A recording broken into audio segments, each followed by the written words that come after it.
So welcome everyone to today's webinar, How Mindfulness Can Boost Your Performance. I'm Dr. Jeff Soloway. I'm the co-founder and chief training officer at MindWell-U. Today we've got a really special guest, Hersh Forman, who's going to be sharing a lot of tangible tips about how mindfulness can boost our performance. Hersh has been working in high-level sales and marketing, supporting organizations for over 30 years. And he's also a mindfulness trainer, and he's the chair of Mindfulness Toronto, which is a vibrant community of professionals dedicated to the principles and practices of mindfulness in all sectors of society. So we're really grateful to have Hersh. Thank you so much for joining us today, Hersh. Thank you, Jeff. Great to be here, and thank you to everybody who's watching us live and streaming afterwards. Before we jump right in, I just want to invite everyone to do a quick mindfulness practice with us. And this practice is called Take 5. And Take 5 is the core practice on the 30-day mindfulness challenge. So if you've taken the challenge, then you know what this is all about. It's a very simple practice, and it's all about taking 5, taking a break, a meaningful break in your life. And that's what we try and cultivate on the mindfulness challenge, this new habit of taking a break, of taking 5 in your life. And you don't necessarily have to go into a quiet, dark room. We can do it sitting right here. So I'm going to invite you now to just consider, what's one thing that's gone right for you today? What's one thing that has gone right for you? Something you can be grateful for. Just the smallest detail, perhaps. Just consider that for a moment. Now I'm going to invite you to perhaps notice something new in your environment. Something that you weren't paying attention to a moment ago. It might be just tuning into sounds, perhaps.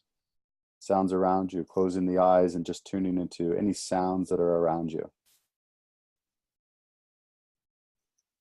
Don't need to search for anything specific, but just noticing for a few moments the soundscape and letting the sounds arise and fall away. Now I'm going to invite you to notice the body sitting here. Maybe you're on the chair. Maybe you're standing. Just noticing the touch points with your feet, your seat, lifting and lengthening up through the spine. Just feeling the body in this moment. Got a body, now you can feel it. Maybe aches and pains, you can feel that too.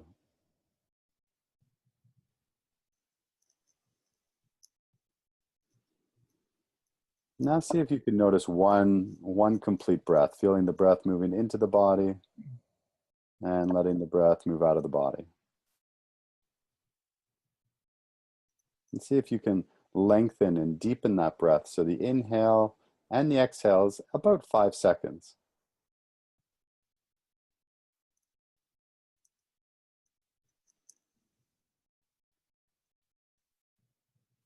Now here's the real challenge. See if you could take 5 breaths in this way, where the inhale and the exhale counts as 1. So see if you could take 5 breaths, just paying attention to the breath. Maybe you feel the breath in the body, you feel the belly moving in and out, or maybe you feel the chest rising and falling. Whatever you need to do to stay and keep your attention with the sensation of breath moving in and moving out.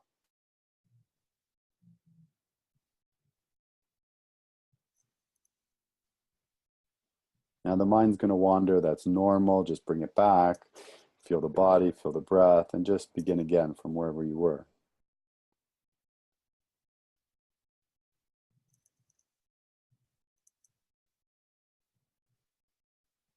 Just giving yourself permission to be here now and moving into our last step of Take 5, noticing now and see what's present now and see if you can relate to whatever is present with a sense of non-judgment, a sense of patience and openness.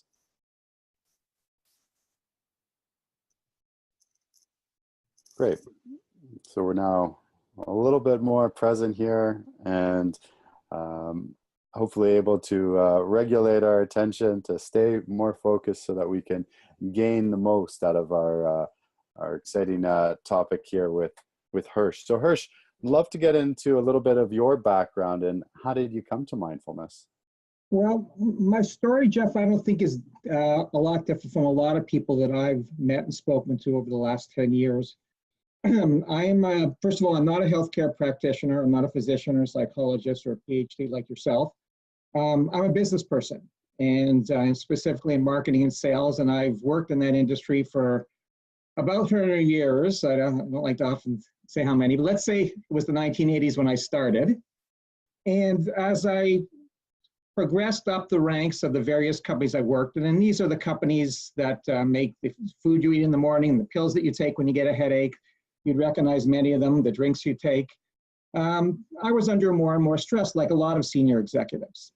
And it got to the point, I recall, where one day at my desk, I started to have my heart racing, I started to sweat, and I remember calling my wife, who, as you know, was a physician, and said to her, I think I'm having a heart attack. And she calmed me down and basically said, no, you're more likely having a panic attack, which it turned out it was. And so at that point, I thought, gee, I probably need to get some help for this growing anxiety and that I was starting to feel and stress. So I'm lucky in that my wife is a physician, that she was able to direct me to the proper help. And I actually started to see a psychiatrist, and I'm very open about this, and saw him for over 3 years.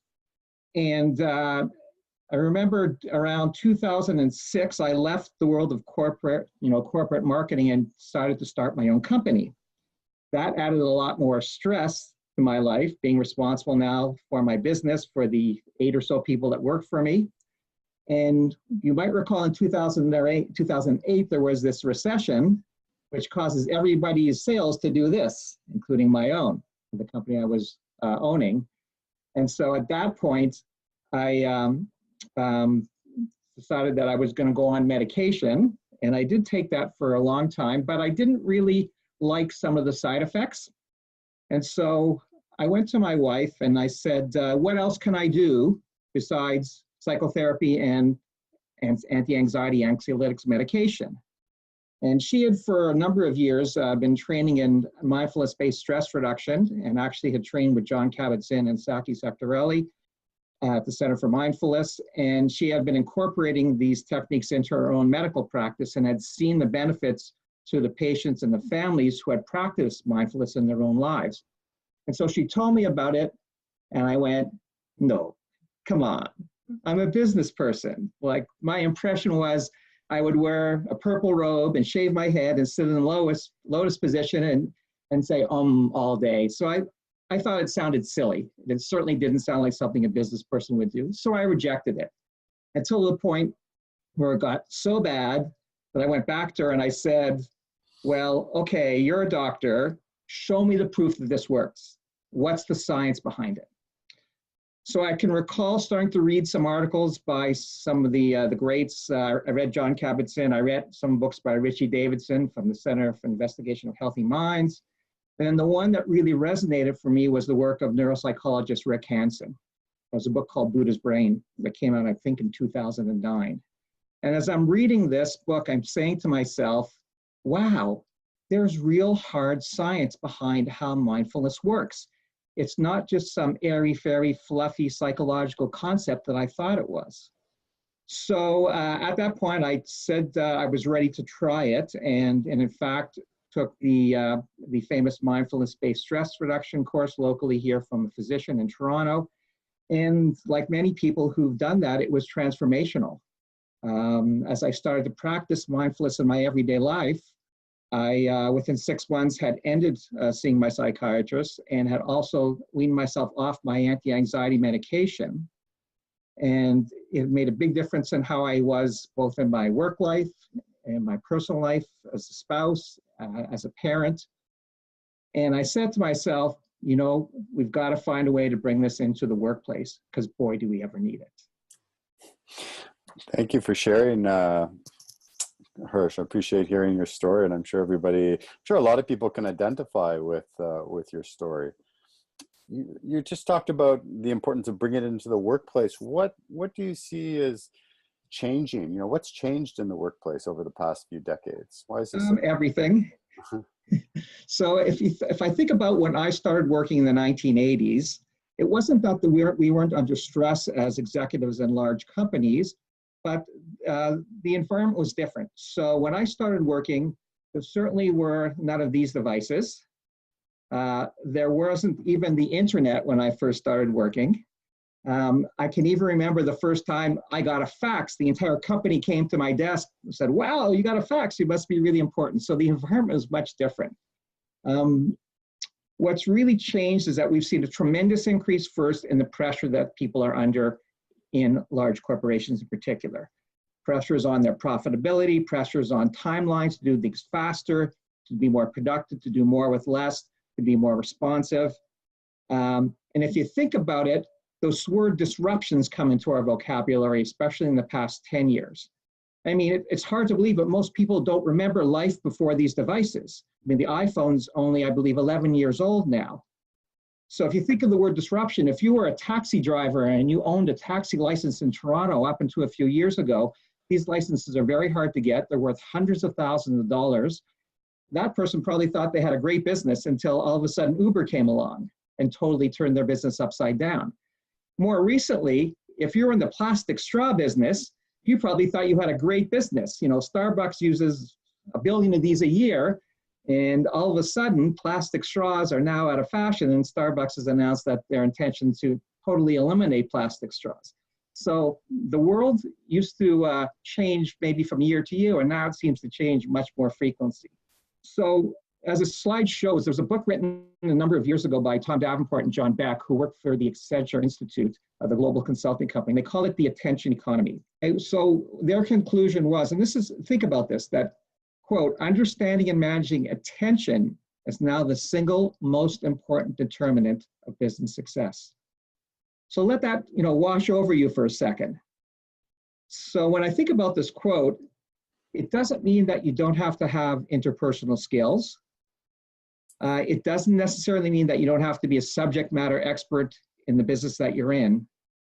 But their conclusion was, and this was actually, they came out with this about 15 or so years ago, was that the single most important thing is the ability to manage your attention. And that's quite a bit different than when I started working in the 1980s. Interesting to think about the distinction between time management and attention management. Yeah. I remember taking courses in time management, but nobody ever taught us how to manage our attention.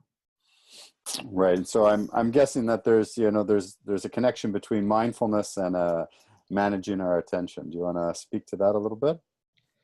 Yeah. So if you think about the attention being or what you do to get stuff done during the day.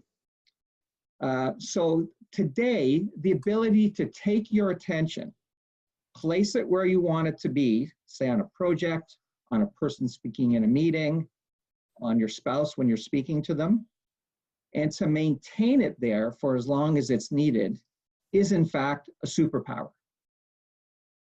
And as you practice mindfulness, because it's not an on or off switch, it's a practice that you do every day throughout the day, whether it's formal mindfulness, such as meditation, or informal mindfulness, which is what you do every day throughout your life.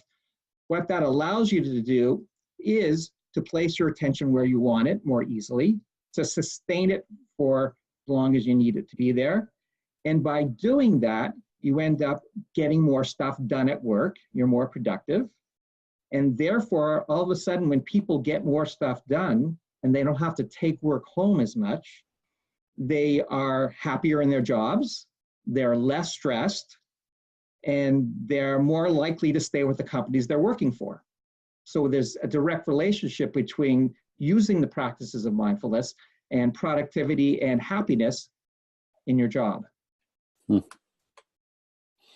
Right. So, this speaks to this quality of attention, about the wandering mind and maybe mindlessness, so lack of attention. And we're seeing this in the workplace, presenteeism. Before the big word used to be around absenteeism. People were away from work when they were sick or unwell. And now we see this new notion of presenteeism, which is people are at work, but not really focused, not really paying attention to what they need to be paying attention to. Yeah, there's a great quote, Jeff, that I heard a number of years ago from an HR director in a company, and she said to me, some people quit and leave, but most quit and stay. I like that. It's funny. How do we define mindfulness in the corporate context? How does that sound for you? So it's very interesting. So there are many definitions, but the classic one, and I've seen this used before in a work context, is the one by John Kabat-Zinn, the sort of the grandfather of mindfulness in Western culture.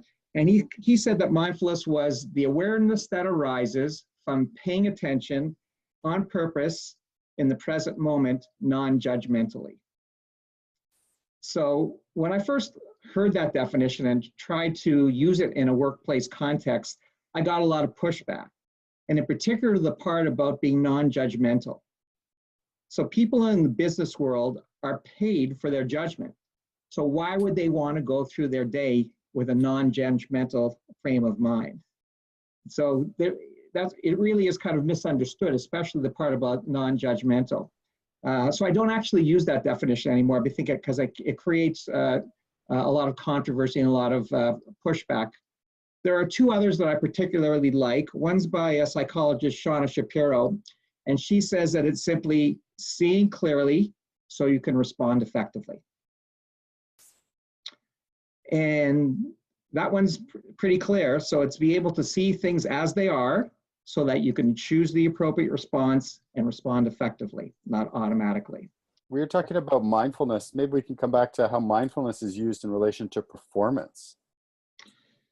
So I think when I think about how mindfulness relates to performance, it allows us to get out of the autopilot mode where we are reacting to things, fighting fires on a daily basis, rather than responding to things in a way that allows us to consider what the proper response would be, what we'd like to say and what we'd like to do, and what is right for us and for the person in front of me and for the business. So the first thing that mindfulness does is it allows us to get out of autopilot mode.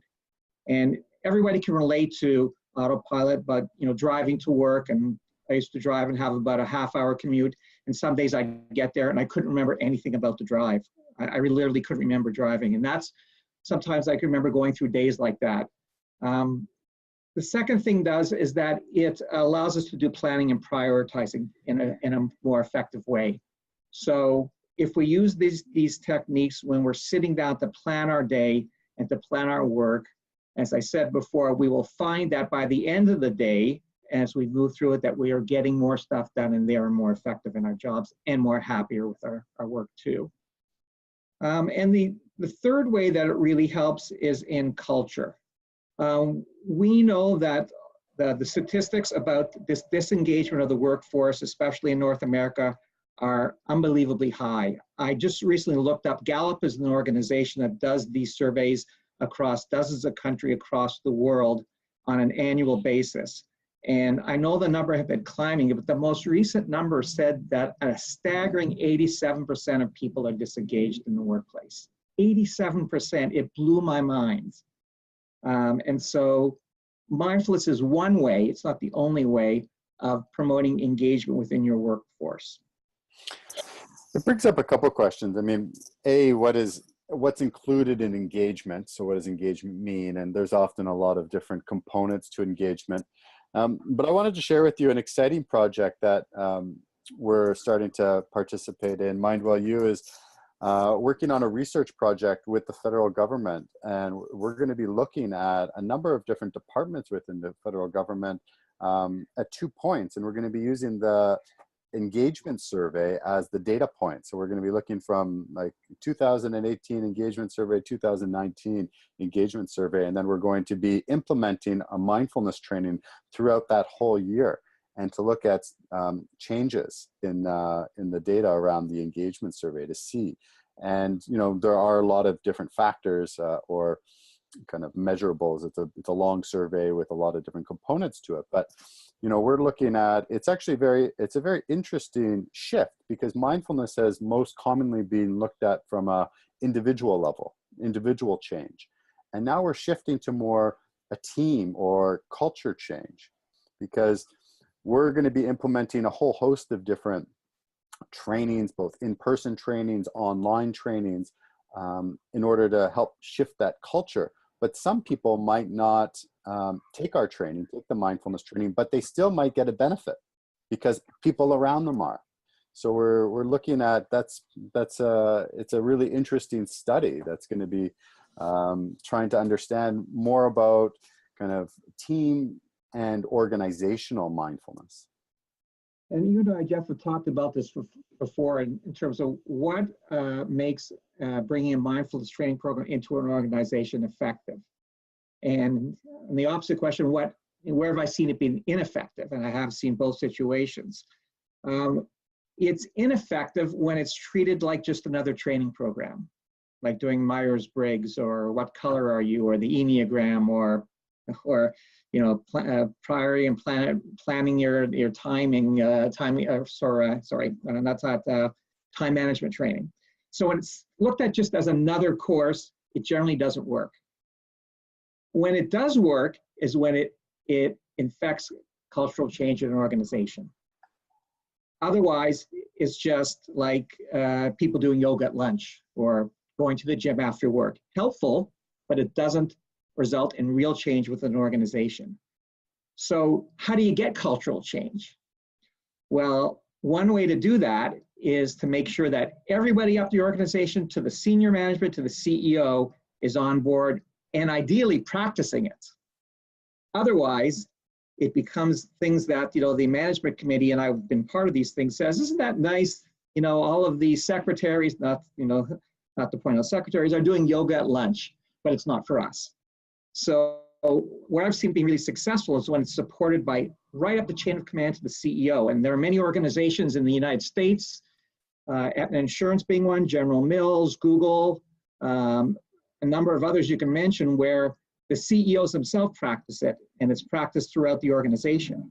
In Google, for example, they begin every meeting with 1 minute of silence before the meeting starts.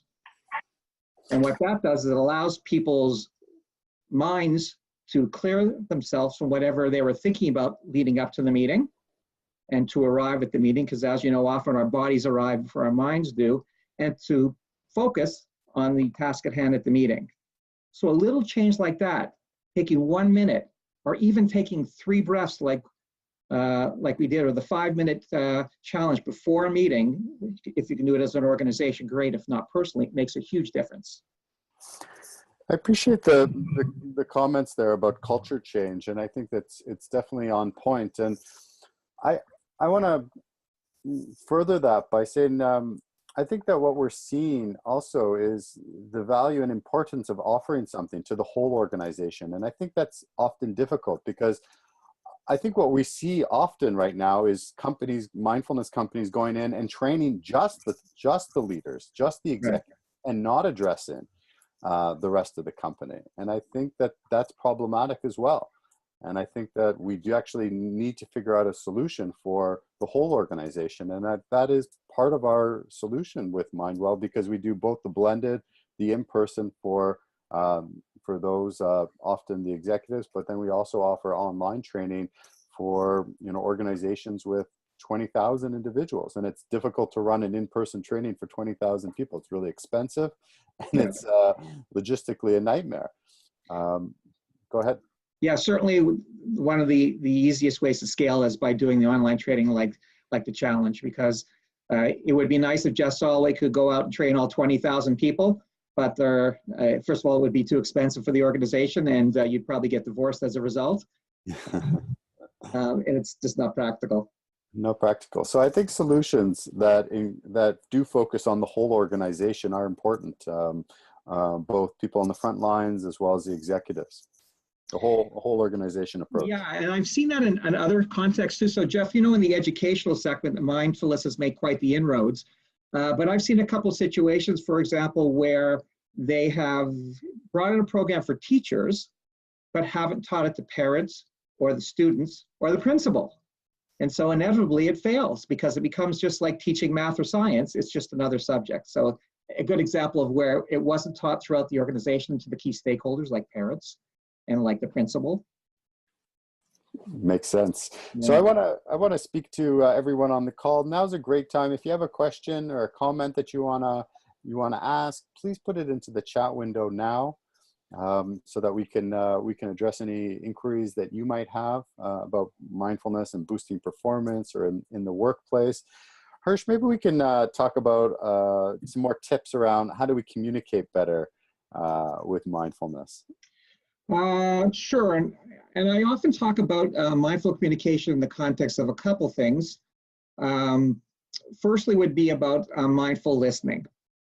So if we think about how we show up at most meetings these days, and I firmly believe that most meetings that I've seen in many organizations are not very effective. And in fact, the last time I was a senior manager in a large multinational, I was in meetings 80% of my day back to back, and most of them weren't very effective. Why? Because most people weren't paying attention.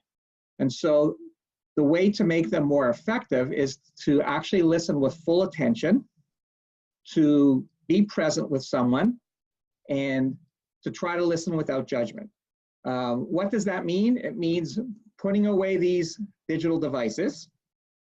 It means, believe it or not, putting your laptop down. If you have to take notes, see if you can take it with pen and paper. The research has shown, Jeff, that you actually retain more when you write it out by hand. And being present and listening to the person. I'm in meetings all the time where I see people answering the phone, typing on the laptop, and I know that a lot of that is them being distracted and not paying attention. Then at the end of the meeting, you end up having to have another meeting to go over the contents of the meeting that no one listened to. So I remember the last time I was a senior executive, I kind of said to my people, unless you're expecting a call, from someone in the hospital or you have to pick up your kid, please don't bring your phone to the meeting. And there was a rebellion, especially amongst the younger generation, because we're so addicted to these things that we can't even be without them for a few minutes, never mind an hour. Well, you brought up addictions, which is an interesting topic, and it's not just a joke about our addictions to our phones. That it is an addiction, and we can have specific trainings just around working with those addictions to our phones and learning how we can start to, just like any addiction, we have a physical response that makes us feel uncomfortable, makes us feel a certain way, and learning to kind of ride the waves of those feelings and sensations as a way of letting them go and overcoming that addiction.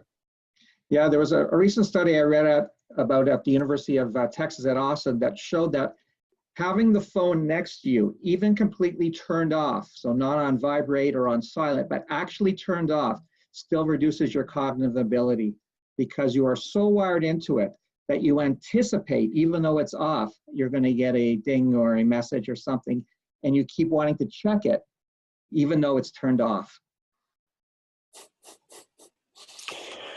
You want to share with us, I know you want to talk about blocks to listening. I put it up on the screen now. Yeah, so this is a classic thing that I've seen before. I actually don't know who came up with it originally. I've never been able to find the author. So this is part of mindful communication, where we talk about what are some of those key blocks to listening and paying attention to people. And there's 12 of them that have been identified, and maybe you can put them up, Jeff, and I'll just quickly go through them. The first one is comparing it. You can't really listen to somebody if you're always comparing yourself to them. You're trying to come up with who's better, who's more competent, who's more emotionally healthy, whether it's you or the other person. So you're not really paying attention. My reading is just like it sounds. You're the magnificent Karnak. You really know what the person's going to say before they say it, so you don't bother paying attention. Rehearsing is one that I find myself doing a lot, which is while the person is speaking, I'm thinking of the next brilliant point that I'm going to make. In fact, sometimes I have a whole conversation in my mind. First, Jeff will say this, then I'll say that, then Jeff will respond this, and then I'll say that, rehearsing. Filtering is when you filter out what a person is saying because you're listening for one specific thing. Are they angry at me, for example? And if once I hear that they're not, then I kind of tune out because I'm only listening to see if they're angry. Judging is what it sounds like. You've made a judgment that person is incompetent, they're not good at what they're doing, so I don't really pay attention to them because I've already judged them. Dreaming, just like it sounds, daydreaming in the middle. You know that study showed that about half the time our minds are wandering. So that's the one that people often experience, especially in meetings.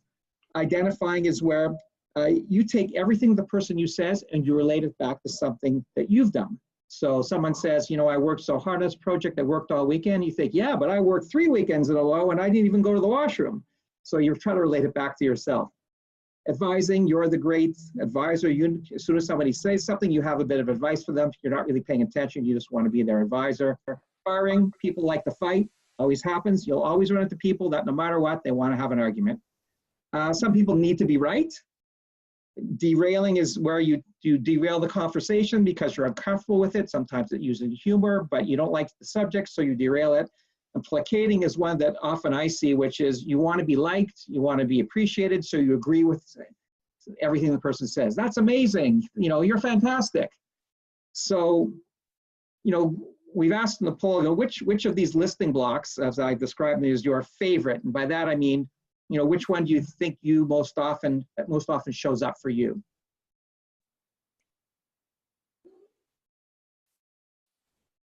Great. Well, it's funny. I mean, it's funny when we start to recognize our own here, Hersh, and we see what takes us away and what are our blocks to listening. And it's totally normal to have a number of these blocks to listening show up, especially when we're stressed. Which one shows up for you the most, Jeff? Oh, I could see the comparing mind comes up.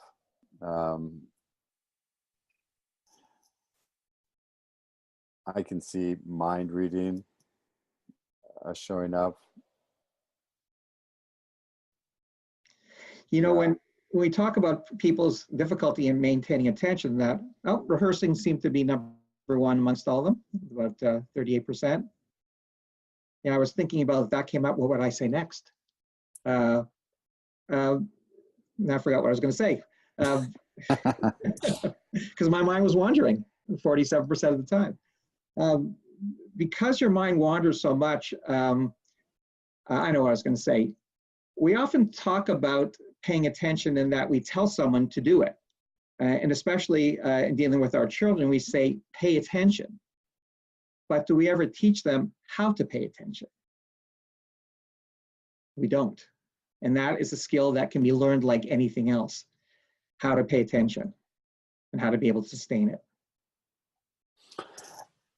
It's interesting, this notion of rehearsing, because what's coming up for me is if we're spending a lot of our time rehearsing instead of listening, then how does it relate to speaking and mindful speaking? You know, there's this notion of being in the moment and it's just speaking what's here right now. And there's this sense of trust in mindful speaking.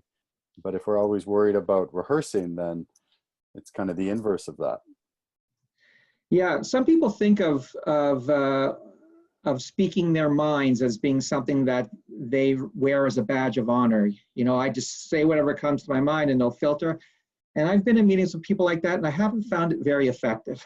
So when we talk about, you know, mindful speaking, it's not just saying what's on your mind, it's saying it with kindness, something you don't often talk about within a business context, with compassion, and saying it also with appropriateness. And what I mean that is this the appropriate time to say what I'm about to say?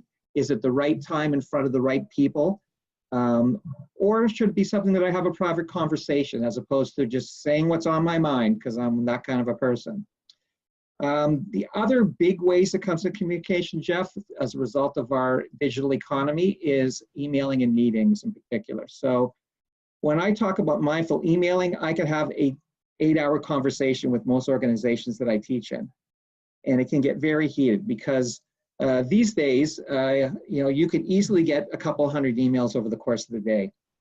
And people send out emails for a number of reasons, but a lot of them are unnecessary. You know, I've seen email chains of 50 emails back and forth where 1 5-minute in-person conversation would have stopped it. I've worked in organizations, in particular one that makes the operating system of this computer, where people would sit across from me and still email me instead of talk to me. And so when you are doing an email, you could ask yourself, you know, is this email, first of all, even necessary? If it is, what am I trying to communicate with it? Can it be done better in another way? Am I doing it just to cover my butt? And if I'm doing this, is it going to trigger the other person in some way? So I have to be very careful of my language. And I think that's very important because of the volume of email people are going through. And then there's other cultural things like answering email on evenings and weekends. That's a whole other discussion about whether your organization, even though they may say that you don't have to answer your phone or your email on the evenings and weekends, well, if your bosses send you an email, you'll feel the need to respond, but that's a whole other different topic. Thanks. It's a good topic. I mean, that's something we'd launch into more in a focused discussion or workshop on it. We've just got about 8 minutes left here, Hersh. So I want to just bring us to introducing mindfulness into an organization. We've got another poll question that maybe we can ask. And, you know, how is introducing mindfulness into an organization different than a healthcare context or education? What do you think? What are some of the differences? Well, so I've seen, because of the explosion of mindfulness throughout our society over the past, in particular the past 10 to 20 years, what I've seen is a lot of people whose background is in healthcare, who then think, well, I can bring this into the workplace. All I have to do is just change the examples. I know of one particular example where someone went into a large multinational company in front of a group of senior executives. In the first 5 minutes, put up a slide showing John Kabat-Zinn's classic definition of mindfulness, and then told them that they were going to be doing a 45-minute body scan. And as it was reported to me by my friend, quote, the people wanted to run screaming like their hair was on fire. So that's what I've seen sometimes. And so you can't just take what was designed for a healthcare context, like the mindfulness-based stress reduction program, like mindfulness-based cognitive therapy, MBCT, or mindfulness-based relapse prevention, and move that into an organization. It won't work. So the way you have to approach an organization is, first of all, you have to focus on the science. You have to show how it's evidence-based. Second, you have to keep it secular. So when I talk on organizations, even though these are wisdom practices that have been around for 2,500 or more years, I never use the B word, Buddhism. The third thing is that language is the key.